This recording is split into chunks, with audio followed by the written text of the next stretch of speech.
Street photography. Why do I do it? That's a good question.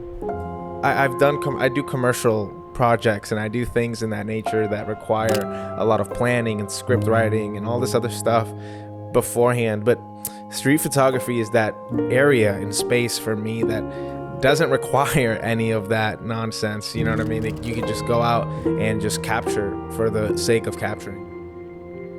And the purpose of this video isn't to convince you to go into street photography or to, you know, just do it because it's cool or whatever. I know there's a lot of, you know, photographers who get stuck in the grind and the hustle of booking clients or booking, you know, weddings or whatever it is you do, portraits, whatever.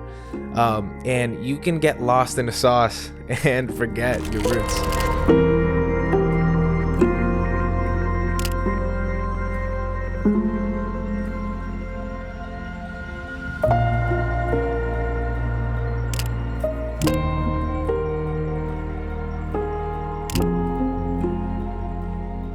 Funny because you're letting go of limitations that you usually have in studio or in a planned, you know, organized photo shoot, but you're also adding limitations. You have a lot more that you just can't control. So it's this weird kind of, you know, give and take that comes from street photography, and I genuinely enjoy that like a ton. I think that it's really fun having to make do with where you are. Street photography is not just for London or New York City. The location wasn't even planned at that point. It was just, let's pull over and take pics. You know, there you go. There's a limitation, right? I didn't get to control the place. I didn't get to control a lot of it, but at the same time, it was freeing. It wasn't like constraining, and it's just this beautiful tug of war that you have with just your environment around you.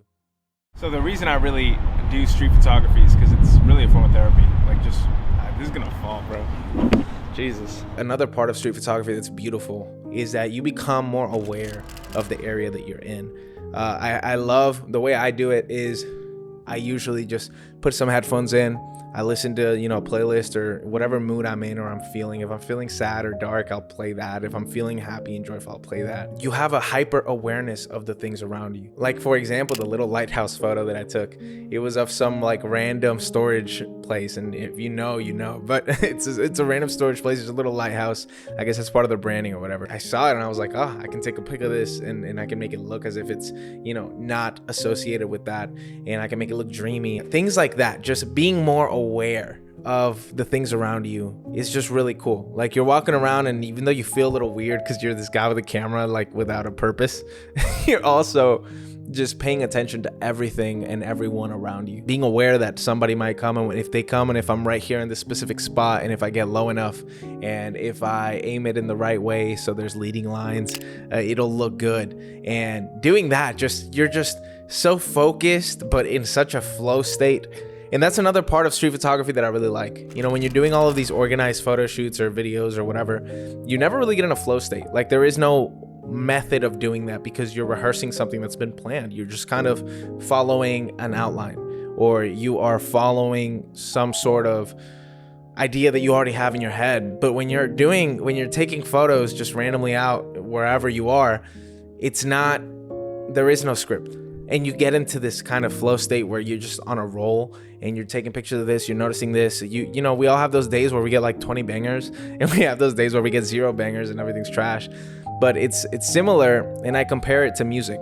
When you're trying to learn a new song, a specific thing that you know or that you have to play, it's not the same as when you sit down on a piano and you just riff, or you just play different things that make you feel a certain way and you start feeling the flow of just music going through you. It's not this organized thing. It's a more natural approach to music. And I think that in photography it's the same way. When you're just going out with no plan and you just kind of want to get photos that look cool and that tell a story of the area that you're in, but it's not too, you know, thought about, or you're not really putting too much thought into it, you tend to, I feel like, capture more raw, and I don't know, just you capture more of the essence of wherever you're at than when you plan to get a shoot. You know, I watched Peter McKinnon's bucket shot video, and that whole thing is about him wanting to get a specific photo that he's been wanting to get forever.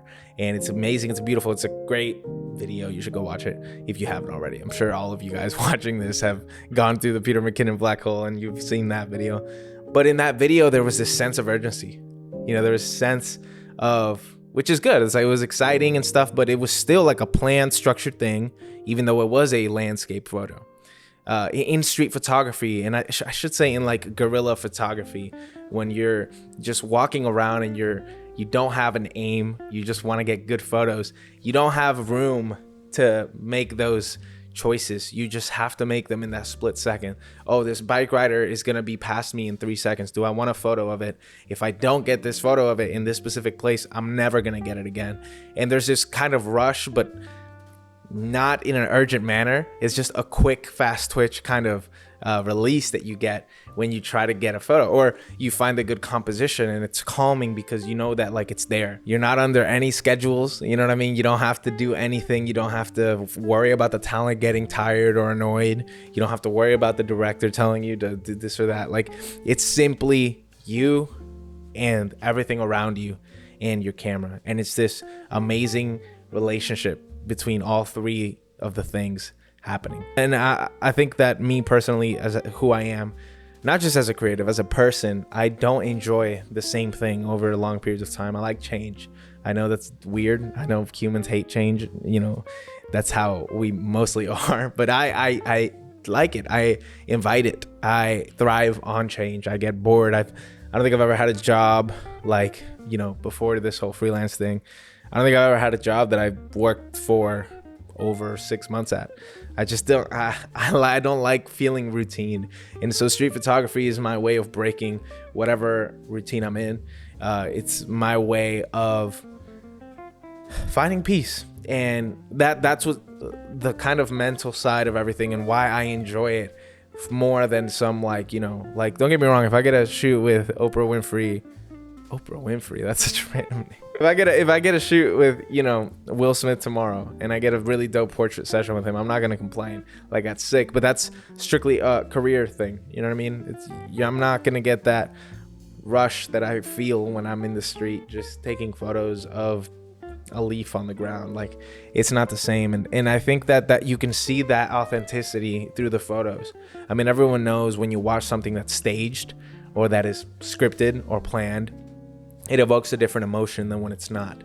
That's why vlogs are so popular. It's because we understand that this is real, and that there is no fakeness behind it, that there is no planning behind it, that it's just something that could happen and will happen. And I think with photography, it's similar. It's in the same way. There's a different layer to street photography than there is any other sort of photography. And that's why I've always done it. And I encourage you, if you're watching this and you're not into street photography at all, it's more than the super high clarity, you know, photo of the street with the camera to the floor. Like, it's more than that. And any like classical street photographers that have made money on prints and things like that will tell you it's about the story that you're creating. It's about the story that you're, you know, making come to life in that moment, more than it is about, you know, how aesthetic it looks. So yeah, I know most of my videos are, you know, more put together and scripted and, you know, all this and that, but I wanted to, you know, introduce this form of content, and I wanted to do this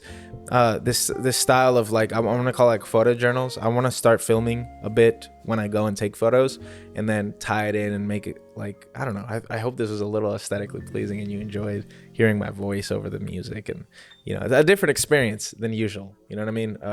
Big ups to Samuel Elkins. He does this all the time in a way smoother fashion because he's got a videographer with him and all that stuff. So, you know, I took a little bit of inspiration from you, my friend, but so does everybody in the internet.